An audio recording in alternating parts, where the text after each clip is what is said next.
Hello student, welcome back to my YouTube channel Arihant lecturer. Guys, आज के इस video में हम बात करेंगे गणित में पास होने का सबसे आसान तरीका, यानी कि एक ऐसी ट्रिक जिसे देखकर 110% कोई भी टीचर आपको गणित में पास कर देगा। अगर आपकी भी मैथ कमजोर है या आप एक टॉपर स्टूडेंट हो बट आपको बोर्ड एग्जाम में कोई भी मैथ का क्वेश्चन नहीं आता, तो उसे आपको कैसे लिखना है, यानी क्या ट्रिक लगाना है कि 110% आप उसमें पूरे के पूरे नंबर आपको मिल जाए। तो गणित में अगर आप बिल्कुल कमजोर छात्र हो, आपको लगता है कि मैं फेल हो जाऊंगा, अगर ये वीडियो आपके सामने आई है तो आप एक लकी इंसान हो, क्योंकि 110% आपको अब गणित में पास होने से कोई नहीं रोक सकता है। आपने यूट्यूब पे बहुत सारे गणित में पास होने की ट्रिक देखी होगी, बट ये जो ट्रिक है आपको जानकर खुशी एंड हैरानी होगी कि आप स्वयं एक गणित के टीचर और एग्जामिनर से देख रहे हो, जो कि मैं बोर्ड में गणित की कॉपी चेक करता हूँ। तो ये ट्रिक अगर आप लगाते हो तो कोई भी एग्जामिनर आपको फेल नहीं कर पाएगा, क्योंकि ये 100% जीनियस ट्रिक है। ठीक है, क्योंकि ये जहां ही लगा दोगे वहीं निकल जाएगा। तो ये अगर आप इस वीडियो पे क्लिक किए तो आप एक लकी इंसान हो। यहाँ पे मैं पेपर भी ले रखा है और यहाँ पे बोर्ड की कॉपी भी ले रखा है। इस सभी में मैं आपको सॉल्व करके लाइव बताऊंगा और ये ट्रिक आपको कैसे लगाना है ये चीजें भी बताऊंगा। तो आपने अगर अभी तक वीडियो को लाइक नहीं किया है तो एक लाइक जरूर कर देना, इससे हम लोग को थोड़ा मोटिवेट मिल जाता है। तो न्यू मेथड 100% जीनियस ट्रिक होने वाली है, यानी कि ये ट्रिक आपको टीचर देखकर भी खुश हो जाएगा और पूरा का पूरा आपको नंबर देगा। सबसे पहले तो आपके बोर्ड एग्जाम में ऑब्जेक्टिव क्वेश्चन आता है एंड उसके बाद आपको शॉर्ट और लॉन्ग टाइप के क्वेश्चन देखने को मिलते हैं। तो सबसे पहले अगर आपको ऑब्जेक्टिव क्वेश्चन यानी बिना पढ़े ऑब्जेक्टिव क्वेश्चन को आपको कैसे सही करना है ये चीजें हम देखेंगे। उसके बाद हम देखेंगे कि बिना कुछ पढ़े शॉर्ट और लॉन्ग टाइप के जो क्वेश्चन होते हैं, लघु और दीर्घ उत्तरीय प्रश्नों को उत्तर कैसे लिखना है, यानी उसे ट्रिक से कैसे हमें ऐसा सॉल्व करना है कि टीचर देखकर हमें पास कर दे। ठीक है, और उस पर नंबर भी दे दे बिना कुछ पढ़े।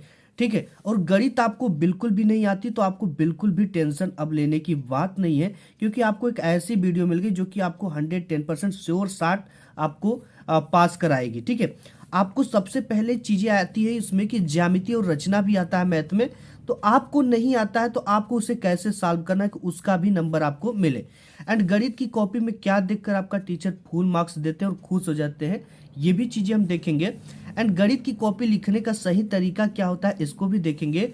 एंड जो बिल्कुल कमजोर छात्र जिसे गणित में कुछ नहीं आता, तो ये ट्रिक लगा देना, आप 110% पास हो जाओगे। ठीक है, मैंने शुरू में ही कहा कि अगर आपने इस वीडियो पे क्लिक किया है तो आप एक लकी इंसान हो। अगर आज की इस वीडियो को आप मिस कर दोगे तो कभी ये नहीं जान पाओगे कि कमजोर से कमजोर छात्र गणित में पास कैसे होंगे, या गणित में कोई भी क्वेश्चन का आंसर नहीं आ रहा तो उसे कैसे हमें लिखना है। ठीक है, कि नंबर मिले। अब सबसे पहले थोड़ा सा मैं ऑब्जेक्टिव की बात करूंगा। ठीक है, ऑब्जेक्टिव थोड़ा सा हिंट्स दे दूंगा आपको और आगे और भी डिटेल्स हम बात करेंगे। सबसे पहले कि जिस क्वेश्चन में दोनों ऑप्शन हो उसमें तुक्का हमको कैसे लगाना है। जैसे यहाँ पे है कि दो त्रिभुज समरूप होते हैं, इस तरह का क्वेश्चन। ठीक है, देखो इसमें हम थोड़ी सी आपको डिटेल्स बताएंगे। देखो यहाँ पे यदि इनके संगत कोण बराबर है, यदि इनकी संगत भुजाएं एक ही अनुपात यानी समानुपाती में होती है, एंड यहाँ पे दे रखा कि उपयुक्त ए व बी दोनों या इनमें से कोई नहीं। तो जब भी ऐसा क्वेश्चन आपको बोर्ड में दिख जाए, ठीक है, ये दो टू दे दिया और दे देगा कि उपयुक्त ए एंड बी दोनों या उपयुक्त सभी, तो ये वाला क्वेश्चन सही होने का 99% चांस होता है। यानी आप आंख बंद कर कर अगर आपको नहीं आ रहा है तो ये वाला आंसर आपको क्या कर देना है, सही टिक कर देना है। ठीक है, और अगर उपयुक्त सभी या ए सभी रहेगा तो ये तो 100% करेक्ट होता है। ठीक है, ये उपयुक्त सभी या ये सभी वाला क्वेश्चन आपको सही होता है। ये भी इसका प्रूफ भी मैं आपको दिखाऊंगा। देखो मैथ जो होता है ना, वो स्टार्टिंग इज इंपॉर्टेंट। ठीक है, स्टार्टिंग इज इंपॉर्टेंट, इसी इंपॉर्टेंट चीजों को देखकर ही आपको नंबर मिलता है और एक टीचर समझ जाता है कि बच्चा जो भी क्वेश्चन सॉल्व किया वो सही किया है। देखो मैथ में जो होता है ना, स्टेप मार्किंग होता है। ठीक है, यानी कि अगर एक क्वेश्चन, आगे मैं बताऊंगा कि मैथ में स्टेप मार्किंग कैसे होता है, बिल्कुल आसान तरीका है। ठीक है, आपको कुछ भी नहीं पता तो भी आपको नंबर मिलेंगे। देखो क्या चीजें हैं इसमें, ये केवल मैथ के टीचर ही जानते हैं। और जब कोई क्वेश्चन बिल्कुल अलग आपको दिखाई दे, ठीक है, बहुविकल्पी टाइप के क्वेश्चन, जैसे ये क्वेश्चन बहुविकल्पी के बोर्ड एग्जाम में इस तरह के आते हैं। ठीक है, तो जब भी कोई क्वेश्चन आपको बिल्कुल अलग हो, जैसे ए बी सी से, तो उसमें तुक्का आपको कैसे लगाना है। तो सबसे पहले एग्जाम्पल आपको बताऊंगा 2, 4, 5 और 2.2। ठीक है, ये जो क्वेश्चन है आपको इस क्वेश्चन में से 2.2 जो ऑप्शन है ये सबसे अलग दिख रहा है। तो सबसे पहले तो इसको आपको बिल्कुल भी भूल जाना है। ठीक है, इसको आप भूल जाओ। एंड 2 4 5 में से आपको बचेगा, ठीक है। और शुरू में जो आपका आंसर ये ऑब्जेक्टिव सही होता है ए और बी सबसे ज़्यादा सही होता है, ठीक है। लास्ट में बी और सी सही होता है। तो इन तीनों में से आपको चयन करना है, किसी एक को आपको टिक करना है। गणित में छोटा व बड़ा का तुक्का क्या है? सबसे पहले देखो जैसे यहाँ पे एक गणित में कोई भी क्वेश्चन आ जाए और ऑप्शन इसमें है 13, 65, 875, 1750। सबसे बड़ा क्या है इसमें? 1750, ठीक है। एंड सबसे छोटा क्या है? 13। तो इन दोनों को आपको बिल्कुल भी भूल जाना है, ठीक है। और इन दोनों में से आपको कोई एक को टिक करना है। सबसे ज्यादा क्वेश्चन ऑप्शन कौन सा सही होता है? शुरू में आप जाओगे तो ए वाला ऑप्शन करेक्ट होगा और बी वाला, ठीक है। और सी लास्ट में जाते जाते आपको सी और डी जो ऑप्शन होगा वो सही होने लगता है। यानी कि अगर आप में 20 मार्क्स के बहुविकल्पी क्वेश्चन आ रहे हैं तो 10 क्वेश्चन का आंसर ए एंड बी मारना है, ठीक है। एंड लास्ट में 10 क्वेश्चन की आंसर सी और डी पे आपको टिक करना है, ठीक है। इसके बाद गणित में जितने भी कठिन सवाल होंगे, जैसे समीकरण वाले सवाल होंगे, तो उसका आंसर ए ही सही होता है। जैसे यदि समीकरण 2x + 3x - m = 0 का एक मूल -1 है तो m का मान क्या होगा, ठीक है। इसमें m का मान जो होगा वो क्या होगा? -1, यानी ऑप्शन नंबर ए आपका ही करेक्ट होगा। एग्जाम्पल भी हम देखेंगे यहाँ पे। और जैसे ही हमारा बहुविकल्पी समाप्त होता है और यहाँ से आ जाता है खंड ब। खंड ब में आपको मिलता है लघु उत्तरीय टाइप के प्रश्न, जिसमें से आपको अगर इसमें क्वेश्चन नहीं आता तो इसके आंसर कैसे लिखने हैं कि आपको 110% मार्क्स मिले, ठीक है। जैसे यहाँ पे एक क्वेश्चन है कि यदि समीकरण a = x² + 5x + 8 तथा b = -2 हो तो a + b का मान ज्ञात कीजिए, ठीक है। ऐसा क्वेश्चन दे देगा या तो ऐसा क्वेश्चन दे देगा या तो और भी क्वेश्चन देगा। तो उसको आपको अगर नहीं पता है तो आपको कैसे सॉल्व करना है। सबसे पहले हमने बताया कि मैथ में क्या होता है? स्टेप मार्किंग होता है और स्टार्टिंग इसका इंपॉर्टेंट होता है, ठीक है। तो सबसे पहले आपको इस कॉपी पर अपने आना है, ठीक है। बोर्ड की कॉपी लेना है एंड ब्लैक पेन का यूज कर सकते हैं, ब्लैक स्केच का आप यूज कर सकते हो। यूज करने से पहले आपको ऊपर क्या डाल देना है? हम क्या कर रहे हैं? खंड ब कर रहे हैं, तो यहाँ पे सबसे पहले ऊपर क्या डाल देंगे? खंड ब हमने डाल दिया। इसके नीचे स्केल से डबल पाई खींच देंगे। इसके बाद खंड ब में क्या है? लघु उत्तरीय टाइप के प्रश्न है, तो यहाँ पे हमें लिखना है लघु उत्तरीय प्रश्न।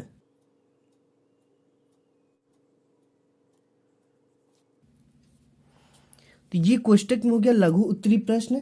अब इसके बाद हमें क्या डालना है? प्रश्नोत्तर संख्या 21 है तो डाल देंगे यहाँ पे प्रश्नोत्तर संख्या 21।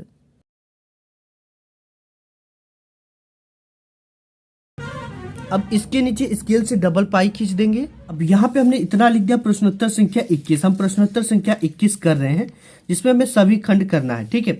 अब यहाँ पे पहला क्वेश्चन क नंबर है कि यदि समीकरण a = x² + 5x + 8 हो, ठीक है, तथा b = -2 हो तो a + b का मान ज्ञात करना है। तो इसे कैसे लिखेंगे? सबसे पहले तो हम लिखेंगे यहाँ पे क नंबर करेंगे तो हमें क नंबर को यहाँ पे डाल देना है, ठीक है। सबसे पहला काम ये करना है।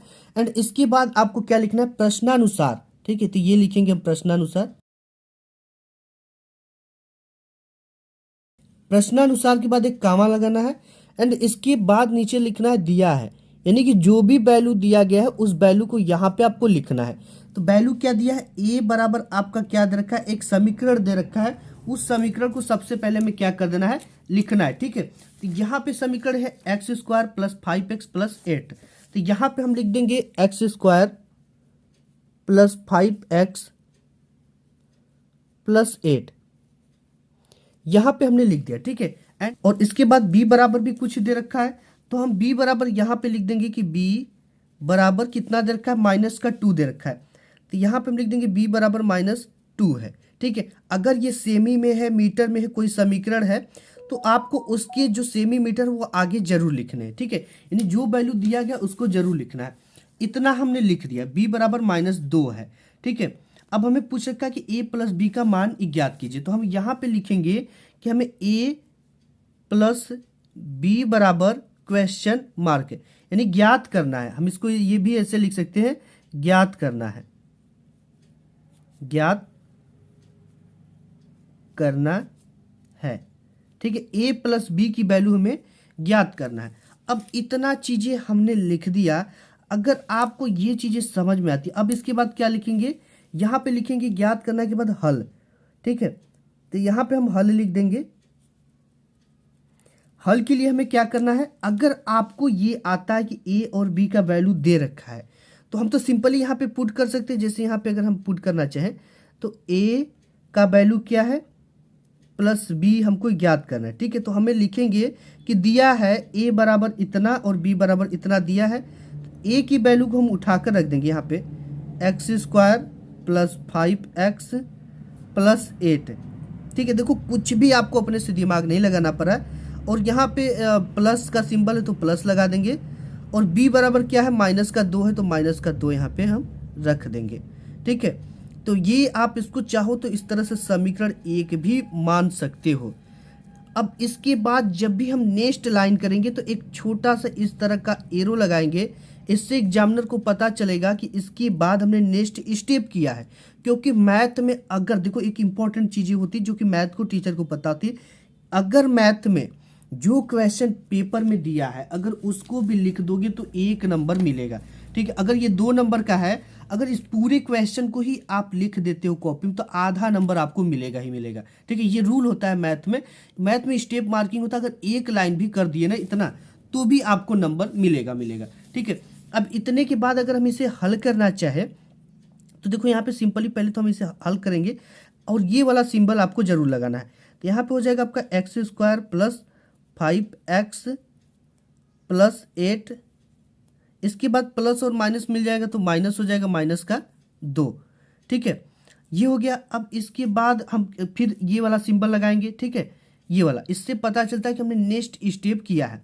अब यहाँ पे जैसे ये हो गया x square plus 5x plus 8 में से 2 गया आपका बच गया क्या 6, ये हो गया। ठीक है, अब देखो यहाँ तक हमें कुछ भी नहीं करना पड़ा। अगर सिंपली यहाँ तक भी हम करते तो भी हमें 1 नंबर मिलेगा ही मिलेगा। अगर कुछ हमको पता है थोड़ा बहुत क्वेश्चन से ही हम निकाल रहे हैं तो भी हमको नंबर मिलेगा। ठीक है, और जो भी इसका आंसर लिखेंगे हम लास्ट में, अगर सही लिखे तो ब्लैक पेन से, अगर गलत लिख रहे हो तो आपको ब्लू पेन से ही लिखकर लास्ट में आंसर लिख देना है। ठीक है, आंसर ब्लैक पेन से आपको लिख देना है। और जब भी आंसर लिखोगे इसे ब्लैक पेन से गोट कर बंद कर दोगे। ये तो अभी और निकलेगा। ठीक है, ये अभी इसका हम क्या करेंगे समीकरण बनाकर निकालेंगे इसका। तो अभी आप चाहो ना, जैसे कि आपको इतना ही आ रहा है इसके आगे नहीं आ रहा है तो आपको ब्लैक पेन से इस तरह से गोट देना है। ठीक, या तो आप अगर सही नहीं लगता कि नहीं कियो तो ब्लू पेन से गोटो एंड लास्ट में क्या लिख देना, आंसर लिख देना है। ठीक है, तो आपके नंबर 110% मिलेंगे ही मिलेंगे। और यहाँ पे हमें क्या कर देना है, ब्लैक पेन से ही लिख देना आंसर। ठीक है, ये थोड़ा सा हिल रहा है कॉपी इस तरह से। तो यहाँ पे आपको इतना भी करोगे तो नंबर मिलेगा। अब बात कर लेते हैं जैसे कि और भी कोई चीज़ें, जैसे समीकरण आ जाता है, ज्यामिति आ जाता है, रचना आ जाता है, तो उसे के जैसे यहाँ पे यदि समीकरण एक्स स्क्वायर प्लस के एक्स प्लस 64 बराबर 0, x माइनस 8x प्लस के बराबर 0 वास्तविक मूल रखते तो के का धनात्मक मान ज्ञात कीजिए। तो हमें यही लिखना है सबसे पहले कि दिया है। ठीक है, प्रश्नानुसार कि एक्स स्क्वायर प्लस के एक्स प्लस 64 बराबर 0 एंड दूसरा दिया कि x माइनस 8x प्लस के बराबर 0 वास्तविक है तो के का मान हमें धनात्मक ज्ञात करना था। के बराबर क्वेश्चन मार्क लिखेंगे, इसके बाद हल लिखेंगे, फिर समीकरण को दोनों को लिख देना है। ठीक है, तो भी आपको नंबर मिल जाएंगे। ऐसे इसको भी कर देना, के का मान ज्ञात कीजिए यदि बिंदु 8,1 और के का मान -4 और 2 का मान -5 हो संरेखीय तो हमें देर वही लिखेंगे। प्रश्नानुसार दिया है इतना वैल्यू इतना वैल्यू इतना वैल्यू। ठीक है, संरेखीय तो हमें के का मान ज्ञात करना प्रश्नानुसार। इस तरह से थोड़ा बहुत गुणा भाग गणित कर सकते हो, इसका भी नंबर मिल जाएंगे। एंड इसके साथ ही साथ हम बात कर लेते हैं जैसे यहाँ पे है कि एक लंबवृत्तीय शंकु की त्रिज्या 6 सेमी है और ऊंचाई 8 सेमी, शंकु का वक्र पृष्ठ ज्ञात कीजिए। अब यहाँ पे सिंपली ये 2 नंबर का है तो सिंपली आपको इसमें चित्र नहीं बनाना होता है, लेकिन अगर ये 3 नंबर 4 नंबर का होता है तो चित्र बनाना होता है। ठीक है, अगर इसके शंकु पे जैसे यहाँ पे क्या लिखेंगे आप कि हम आपको लिख कर बताते हैं कॉपी पर। यहाँ पे देखो नेक्स्ट वाला क्वेश्चन जैसे ही डालेंगे प्रश्नोत्तर संख्या 21 च। ठीक है, अगर आप नहीं चाहते तो 21 का च यहाँ पर भी लिखकर आप सॉल्व कर सकते हो अगर प्रश्नोत्तर संख्या डालने में आपको बार बार समय लगता है तो यहाँ पे देखो च के लिए एक लंबवृत्तीय शंकु की त्रिज्या 6 सेमी है। ठीक है, त्रिज्या की आर की वैल्यू कितना है 6 सेमी है। तो यहाँ पे सिंपली हमको वही प्रोसेस करना है, लिखेंगे हम क्या कि प्रश्नानुसार। ठीक है,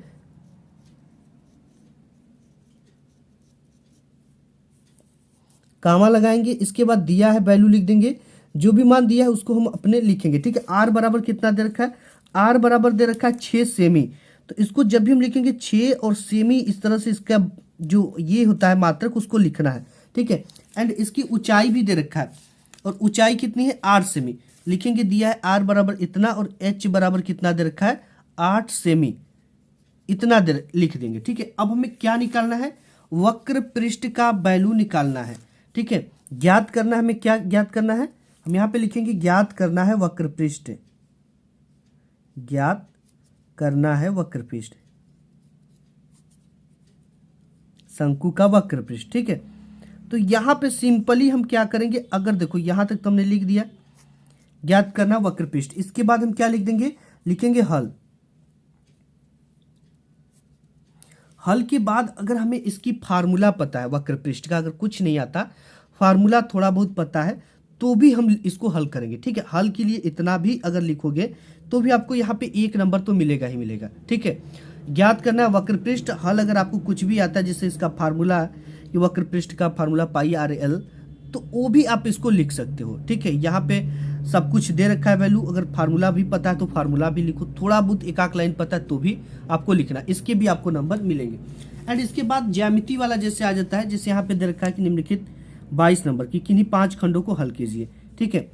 तो यहाँ पे है कि एक बिंदु ए से जो एक वृत्त के केंद्र 5 सेमी की दूरी पर है, वृत्त पर स्पर्श रेखा की लंबाई 4 सेमी है, वृत्त की त्रिज्या ज्ञात कीजिए, ठीक है। तो इसको भी उसी प्रोसेस से लिखना है, एक बिंदु ए से, ए कोई क्या है, एक बिंदु है जो कि एक वृत्त के केंद्र से एक वृत्त बना लेना इस तरह से, वृत्त के केंद्र से कितनी दूरी पर है 5 सेमी की दूरी, ये केंद्र हो गया, ये 5 सेमी की क्या है दूरी पर है।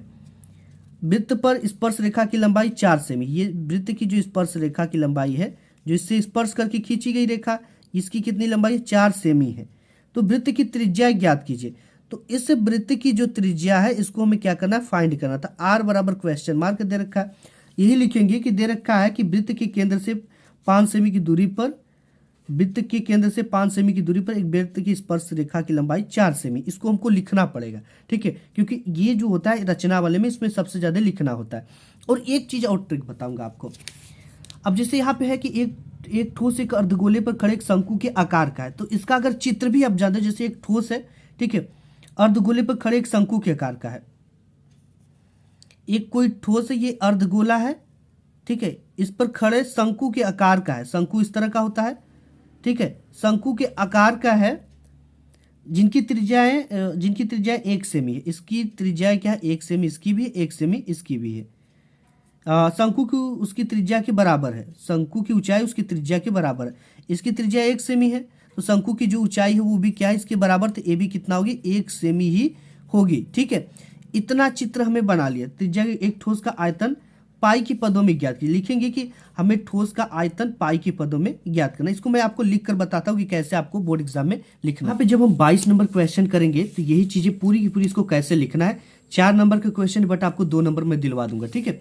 सबसे पहले प्रश्नोत्तर संख्या 22 में हम आगे हैं, 22 का हम क करें तो सबसे मेन चीज है कि देखो यही चीज मेन होता है, ठीक है, इसी से एग्जामिनर टीचर समझ जाएगा कि आप पढ़ने वाले बच्चे हो और आपकी कॉपी की शुरुआत इंपॉर्टेंट तरीके से करनी की गई है। प्रश्नानुसार दिया है एक बिंदु ए जो वृत्त के केंद्र से 5 सेमी की दूरी पर है और वृत्त पर स्पर्श रेखा की लंबाई 4 सेमी है, हमें ज्ञात क्या करना है, वृत्त की त्रिज्या ज्ञात करनी है यहाँ पे, ठीक है, वृत्त की त्रिज्या ज्ञात करनी है, हमने सब कुछ लिख दिया।